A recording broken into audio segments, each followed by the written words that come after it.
धान खरीदी केंद्र में व्याप्त अनियमितताओं एवं भ्रष्टाचार को लेकर पूर्व मऊगंज विधायक लक्ष्मण तिवारी ने अपने निज निवास पर एक पत्रकार वार्ता आयोजित की और तमाम अव्यवस्थाओं को लेकर पत्रकारों से चर्चा की। खास करके इटाहा खरीदी केंद्र की अनियमितताओं को लेकर बात की और साफ तौर पर आरोप लगाया कि समिति के पदाधिकारियों की मिलीभगत से धान खरीदी केंद्र पर बड़ा खेल चल रहा है और इस कार्य में लिप्त अधिकारी कलेक्टर की आंखों में भी धूल झोंक रहे हैं। आइए सुनाते हैं तिवारी ने क्या कहा। मुख्य रूप से मध्य प्रदेश में और रीवा जिले में भी धान खरीदी केंद्र और उससे जुड़े हुए पूरे तमाम भ्रष्टाचार के विषय को लेकर है। रीवा जिले में मैंने पहले भी कहा कि वर्षा के कारण कुछ धान में न तो पर्याप्त इंतजाम थे, न तिरपाल थी, न कहीं चबूतरा था, बगारों में तालाबों में, पोखरों में ये धान खरीदी केंद्र था। ये तो एक विषय था, इसको हमने पहले भी कहा। आज का विषय ये है कि अभी ताबड़तोड़ कलेक्टर ने कुछ कार्रवाई की, इसमें चुराटा और कई पथरहा कई जगह हुआ, मगर यहाँ लौवा लक्ष्मणपुर एक खरीदी केंद्र है, वहाँ का एक प्रतिनिधिमंडल कल करीब 100 लोग हमारे पास आए थे। ये कागज़ भी दिया है, आप लोगों ने समाचार पत्रों में भी काफ़ी छापा है। और वहाँ पर इटाहा समिति का मामला है और वहाँ का उठाकर दूसरे तहसील पर यहाँ नवा गाँव में खरीदी केंद्र बनाया। हालत यह है कि 1250 बोरी सड़ी धान, पुरानी धान लेकर भुंडहा में ले जाके उसको बेचने के लिए ले आए थे। यहाँ भुंडहा एक समिति है और जब उसको यहाँ कोई बागरी हैं उन्होंने कार्रवाई किया तो उसके बाद उसको ले जाकर पीटीएस के उस गोदाम पर डंप करके रिजेक्शन के लिए वहाँ रखा गया। मेरा ये आरोप है सीधा कि प्रशासन के मिली भगत से, चाहे उसमें एसडीएम एडीएम हो, क्योंकि कलेक्टर का तो निर्देश है, मैं कलेक्टर को दोषी नहीं मान रहा हूँ, बल्कि कलेक्टर को गुमराह किया जा रहा है। और ये फूड में इसके बेयर वाले में, नान वाले में मिलकर यहाँ कोई संजय सिंह है, वो ये तमाम मिली जुली खेल के अंदर, और एक गुड़ समिति प्रबंधक और कई ऐसे समिति प्रबंधक हैं जिनके तहत मिलकर 12-12, 8-8, 10-10 समितियों का चार्ज देकर लुटवाया जा रहा है।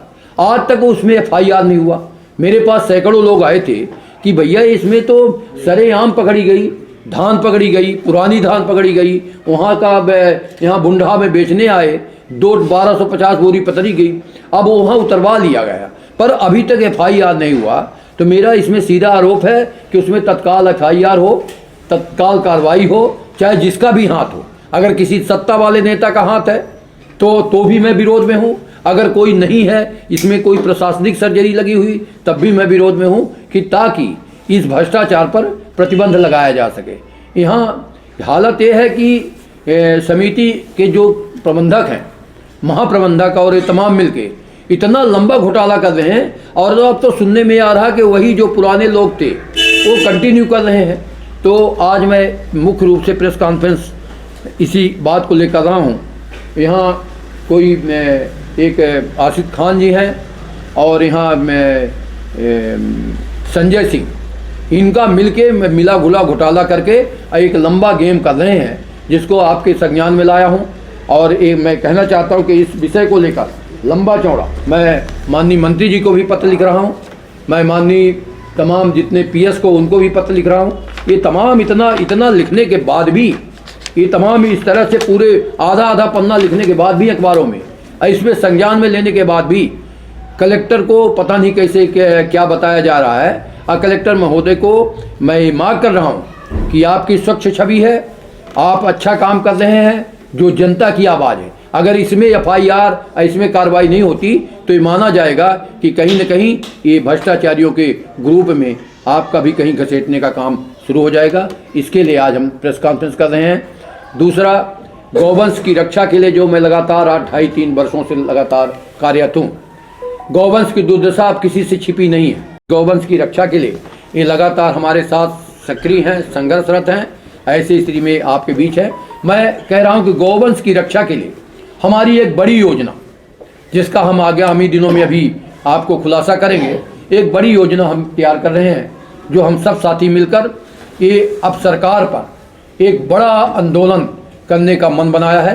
कोविड के कारण ये अभी थोड़ा सा धीमी गति पर है, क्योंकि हम लोग गाइडलाइन सरकार की मानने वाले लोग हैं, अनुशासन के लोग हैं। और जैसे ही इसमें थोड़ा ढीला आएगा। तैसे ही इसका दशा का विंध्य प्रदेश नौजवानों के लिए काम। मैं एक बात और कहना चाहता हूँ, जो आप पूछने वाले हैं, सब जगह मुझसे पूछा जा रहा है कि प्रधानमंत्री के सिक्योरिटी में आपका क्या कहना। मैं सैनिक रहा हूँ, मैं सेवा के बॉर्डरों पर रहा हूँ, और प्रधानमंत्री जैसे पद, राष्ट्रपति जैसे पद के लिए 4 परत की गार्ड लगती है और उसमें एसपीजी पहले जाके निरीक्षण करती है। क्या कारण है? अगर कोई सरकार किसी पार्टी की है दूसरे की और साजिश कर रही, तो उसका केंद्र सरकार के पास उसके पर्याप्त साधन है, उसकी जांच पड़ताल बैठ जानी चाहिए। अब मामला सुप्रीम कोर्ट से जांच कमेटी गया है, परंतु चूक कहाँ हुई, कैसे हुई? या तो ऐसा तो नहीं है कि कोई राजनीतिक घटनाक्रम बनाने के लिए कोई बात हो रही है। इसलिए जनता जानना चाहती है भारत की कि जब देश का प्रधानमंत्री सुरक्षित नहीं है तो बाकी जनता का क्या होगा। ये भारत की जनता ये भी जानना चाहती है कि प्रधानमंत्री पद को इतना सहजता से लेकर और तमाम इस तरह से जो बयान आज मुख्यमंत्री का आया, मैं उसकी निंदा करता हूँ। मुख्यमंत्री का बयान आया कि कांग्रेस साजिश के तहत प्रधानमंत्री को मरवाना चाहती थी। अगर आपके जानकारी में ये बात है तो आप कंपटीशन में तो नहीं हो कि प्रधानमंत्री के रेस में हो आप और इस तरह से बातें कर रहे हो। अगर नहीं हो तो आप जाकर वहाँ गवाही, जो अभी सुप्रीम कोर्ट की जो कमेटी बनी है उसमें आप अपना अर्जी लगाइए कि मुझे जानकारी है कि मरवाना चाहते थे प्रधानमंत्री को, आप उसमें पार्टिसिपेट करिए। ये बड़े दुखद विषय है और शायद इसी का परिणाम है कि उत्तर प्रदेश में जो भारतीय जनता पार्टी की भगदड़ मची है वो निश्चित रूप से इन्हीं तमाम घटनाक्रमों का परिणाम है। आज मैं इसी के लिए आपका समय लिया हूँ।